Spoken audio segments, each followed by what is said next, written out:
देखो हमको दिया गया है sine 5x plus sine 3x upon में cos 5x plus cos 3x की वैल्यू कितनी आनी चाहिए 10 4x। ये हमको प्रूफ करना है। प्रूफ कैसे करेंगे तो ध्यान से देना। यहाँ पे हमको नोटिस करने को मिला है कि sine C plus sine D, यहाँ पे cos C plus cos D. तो दो फॉर्मूले देखने को मिलेंगे। तो पहला फॉर्मूला देखने को मिला है sine C plus sine D, और दूसरे में मिला है cos C plus cos D. अब देखो sine C plus sine D का फॉर्मूला क्या होता है, ये होता है 2 sine C plus D upon में 2, अब multiply cos C minus D upon में 2। ये इसका फॉर्मूला हो जाएगा। अब इसके लिए फॉर्मूले की बात करेंगे, देखो cos C plus cos D ना, तो इसके लिए होगा क्या 2 cos C plus D upon में 2 multiply cos C minus D upon में 2। ये फॉर्मूले होंगे और दोनों फॉर्मूले यहाँ यूज कर लेंगे, है ना।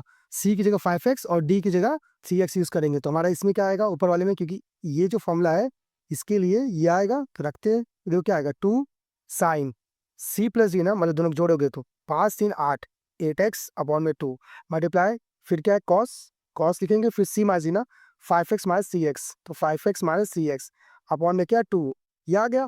फिर पूरे के अपॉन में आते हैं, cos C plus cos D है ना, cos C plus cos D, इसके लिए फॉर्मूला यूज करेंगे। तो क्या आएगा 2 cos C plus D, C plus D का इनको जोड़ेंगे तो 5 3 8 8x अपॉन में 2 multiply cos C minus D, minus करेंगे तो कॉस 5 में 3 गया 2, तो 2x अपॉन 2, यहाँ पे 5 में 3 गया कितना आएगा 2 आएगा, तो 2x अपॉन 2 यहाँ पे भी आएगा।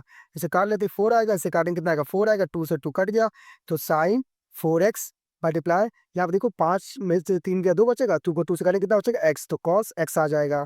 अपॉन में यहाँ पर देखेंगे तो कॉस 4x, ये आ गया, फिर 2 से 2 कट गया तो cos x यहाँ पे आ गया, cos x से cos x कट गया, साइन अपॉन cos क्या होता है 10, तो 10 4x। और यही हमको प्रूफ करना था और ये हमारा क्या हो जाएगा प्रूफ हो जाएगा। इस तरह से हमारी प्रॉब्लम